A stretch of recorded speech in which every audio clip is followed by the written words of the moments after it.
गोवा। नाम सुनते ही धूप से चमकते समुद्र तट, लहराते हुए नारियल के पेड़ और एक शांत वातावरण मन में आता है जो मंत्रमुग्ध कर देने वाला और आकर्षक दोनों है। भारत के पश्चिमी तट पर बसा यह छोटा सा राज्य संस्कृतियों का संगम है। एक ऐसी जगह है जहां इतिहास और आधुनिकता का मेल परफेक्ट है। आप एडवेंचर चाहें, आराम चाहें या फिर दोनों का मिश्रण, गोवा में हर किसी के लिए कुछ न कुछ है। कल्पना कीजिए खुद को स्वच्छ समुद्र तटों पर टहलते हुए, आपके पैरों के बीच गर्म रेत, आपकी त्वचा को छूती हुई समुद्र की हल्की हवा। कल्पना कीजिए खुद को प्राचीन चर्चों और किलों का पता लगाते हुए, उनकी पुरानी दीवारें बीते युग की कहानियां सुना रही हैं। कल्पना कीजिए खुद को जीवंत नाइट लाइफ में खोते हुए, संगीत और हंसी से गूंजता वातावरण। गोवा इंद्रियों के लिए एक दावत है, एक ऐसी जगह जहां आप मसालों की खुशबू, ताजा समुद्री भोजन के स्वाद और किनारे से टकराती लहरों की आवाज का आनंद ले सकते हैं। यह एक ऐसी जगह है जो आपको धीमा होने, आराम करने और जीवन के सरल सुखों को अपनाने के लिए कहती है। तो मेरे साथ आइए और गोवा के जादू को खोजने के लिए एक यात्रा पर निकलते हैं। एक ऐसी जगह जहां हर पल रोमांच का अवसर है और हर अनुभव एक यादगार स्मृति है। हमारी पहली मंजिल हमें समय में पीछे ले जाती है ओल्ड गोवा, जो कभी भारत में पुर्तगाली साम्राज्य की शानदार राजधानी थी। यहाँ भव्य चर्च और गिरजाघर शानदार अतीत के प्रमाण हैं। बेसिलिका ऑफ बॉम जीसस के अंदर कदम रखें, जो एक यूनेस्को विश्व धरोहर स्थल है, और विस्मय की भावना को खुद पर हावी होता महसूस करें। रंगीन कांच की खिड़कियों से रोशनी अंदर आती है और अलंकृत आंतरिक भागों को रोशन करती है। इस गिरजाघर में सेंट फ्रांसिस जेवियर का मकबरा है, जो एक श्रद्धेय व्यक्ति थे जिन्होंने गोवा में ईसाई धर्म लाए थे। इसके बाद हम एशिया के सबसे बड़े चर्चों में से एक सी कैथीड्रल जाते हैं।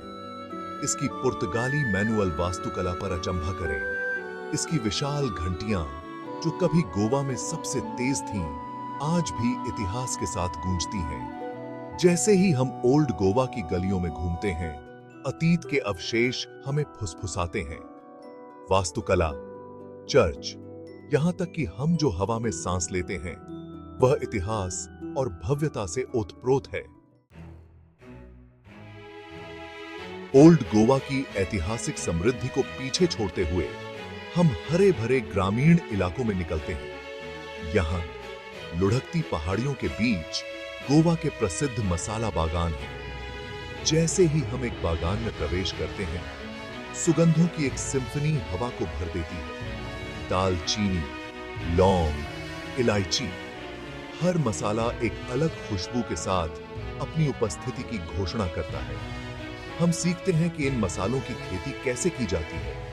हम देखते हैं कि उनकी कटाई कैसे की जाती है और कैसे उन्हें तैयार किया जाता है। हमारा गाइड हर मसाले के औषधीय गुणों के बारे में बताता है। हम ताजी दालचीनी की छाल चखते हैं और उसके मीठे लेकिन मसालेदार स्वाद का आनंद लेते हैं। हम अपने हाथों में इलायची की फली को कुचलते हैं, जिससे उनकी तेज सुगंध निकलती है।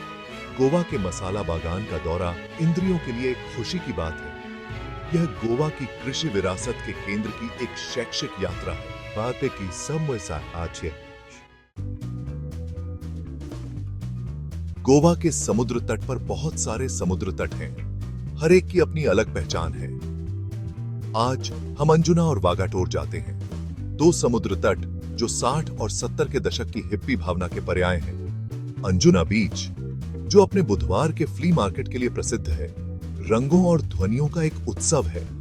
हस्तशिल्प से लेकर कपड़ों से लेकर गहनों तक, बाजार अद्वितीय चीजों का खजाना पेश करता है। जैसे ही सूरज ढलना शुरू होता है, हम वागाटोर बीच के लिए अपना रास्ता बनाते हैं। हम एक बीच झोपड़ी में आराम करते हैं। ताजा नारियल पानी NHS आते हैं। सूरज क्षितिज के नीचे डूबते ही हम देखते हैं कि आकाश नारंगी, गुलाबी और बैंगनी रंग में रंग गया है। अंजुना और वागाटोर सिर्फ समुद्र तटों से कहीं अधिक हैं। वे एक एहसास हैं। वे उस समय की याद दिलाते हैं जब जीवन सरल था और शांति और खुशी की तलाश सबसे ऊपर थी। भाग 5, फोर्ट अगुआडा। इतिहास की एक झलक। अरब सागर के सामने एक पहाड़ी की चोटी पर स्थित फोर्ट अगुआडा पुर्तगाली सैन्य वास्तुकला का प्रमाण है। 17वीं शताब्दी में निर्मित यह दुर्जय किला एक महत्वपूर्ण रक्षा चौकी के रूप में कार्य करता था। जैसे ही हम किले की प्राचीरों का पता लगाते हैं, हमारा स्वागत समुद्र तट के मनमोहक मनोरम दृश्यों से होता है। हमारे सामने फैले समुद्र की विशालता विनम्र और विस्मयकारी दोनों है। हम किले की गहराई में उतरते हैं, इसके अंधेरे गुफा जैसे कक्षों की खोज करते हैं। हमारी कल्पनाएं तब उड़ान भरती हैं जब हम उन सैनिकों के जीवन की कल्पना करते हैं जिन्होंने कभी इन दीवारों पर काम किया था। फोर्ट अगुआडा इतिहास में गोवा के रणनीतिक महत्व की याद दिलाता है। यह उस समय की एक झलक पेश करता है जब साम्राज्य बनाए गए थे और पराक्रम और सरलता से बचाव किया गया था। भाग 6, बागा और कलंगुट, जहां रात जीवंत होती है। जैसे ही सूरज ढलता है, गोवा की नाइट लाइफ जाग उठती है और यह बात बागा और कलंगुट से ज्यादा कहीं और दिखाई नहीं देती। ये दोनों समुद्र तट संगीत, नृत्य और मौज मस्ती के जीवंत केंद्रों में बदल जाते हैं। बागा में हम हलचल भरे टीटो लेन पर टहलते हैं, बार और क्लबों के साथ पंक्तिबद्ध। हवा संगीत की धड़कती लय के साथ कंपन करती है, हमें मौज मस्ती में शामिल होने के लिए आमंत्रित करना।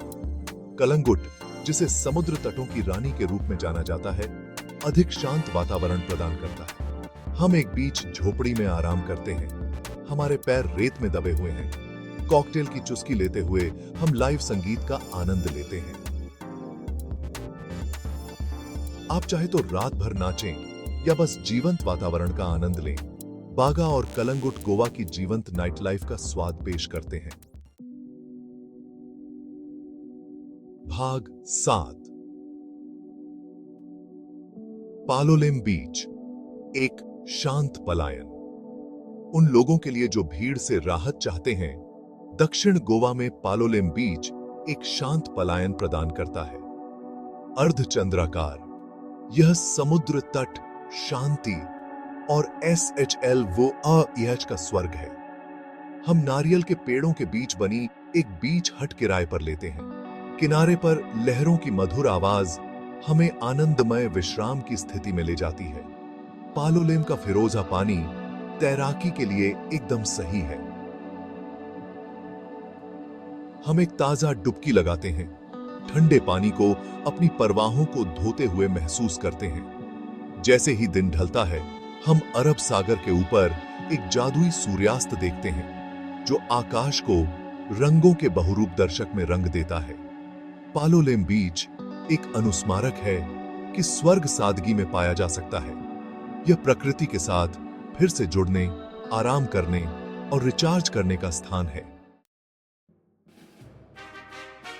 भाग 8, दूध सागर जलप्रपात, एक राजसी तमाशा। दूध सागर जलप्रपात की यात्रा के बिना गोवा की यात्रा पूरी नहीं होती है, जो भारत के सबसे ऊंचे झरनों में से एक है। गोवा और कर्नाटक की सीमा पर स्थित यह प्राकृतिक अजूबा देखने लायक है। जैसे ही हम फॉल्स के पास पहुंचते हैं, हम घाटी से गूंजती हुई इसकी गड़गड़ाहट सुनते हैं। जो नजारा हमें दिखाई देता है, वह हमारी सांसें रोक देता है। 1000 फीट से अधिक की ऊंचाई से नीचे गिरते हुए सफेद पानी का एक झरना, जो दूध की नदी जैसा दिखता है। हम फॉल्स के बेस पर पूल के ठंडे ताजा पानी में डुबकी लगाते हैं। यहां प्रदर्शित प्रकृति की विशाल शक्ति विनम्र और प्राणपोषक दोनों है। दूध सागर जलप्रपात पश्चिमी घाट की कच्ची सुंदरता का प्रमाण है। यह एक ऐसी जगह है जहां आप प्रत्यक्ष रूप से प्रकृति की अद्भुत शक्ति को देख सकते हैं। भाग 9। गोवा का भोजन, एक पाक कला, साहसिक कार्य। गोवा के स्वादिष्ट व्यंजनों का स्वाद चखे बिना हमारी गोवा यात्रा अधूरी रहेगी। पुर्तगाली और भारतीय स्वादों का मिश्रण, गोवा का खाना स्वाद कलिकाओं के लिए एक इलाज है। हम एक पारंपरिक गोवा फिश करी का आनंद लेते हैं। इसकी तीखी, मसालेदार ग्रेवी उबले हुए चावल के साथ एकदम सही संगत है। नारियल, इमली और मसालों की सुगंध हवा में तैरती है, हमारी इंद्रियों को मोह लेती है। जो लोग शाकाहारी भोजन पसंद करते हैं, उनके लिए गोवा का भोजन कई तरह के विकल्प प्रदान करता है। हम एक प्लेट वेजिटेबल विंदालू का आनंद लेते हैं। इसके मसालेदार, तीखे स्वाद गोवा की पुर्तगाली विरासत का प्रमाण है। समुद्री भोजन से लेकर शाकाहारी व्यंजनों तक, गोवा का भोजन एक पाक साहसिक कार्य प्रदान करता है, जो राज्य के समृद्ध इतिहास और संस्कृति को दर्शाता है।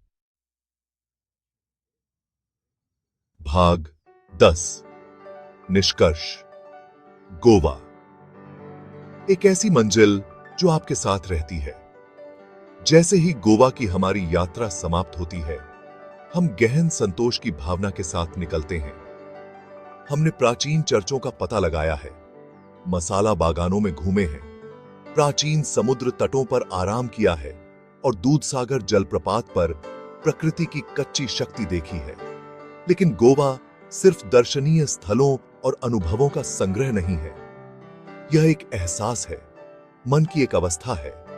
यह आपकी त्वचा पर सूरज की गर्मी है, किनारे से टकराती लहरों की आवाज, ताजा समुद्री भोजन का स्वाद और हवा में मसालों की सुगंध। गोवा एक ऐसी मंजिल है जो आपके तटों को छोड़ने के बाद भी आपके साथ रहती है।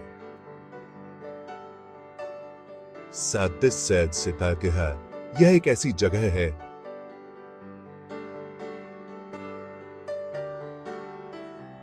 को वापस लौटने, इसके जादू को फिर से खोजने के लिए कहती है और नई यादें बनाने के लिए जो जीवन भर रहेंगी।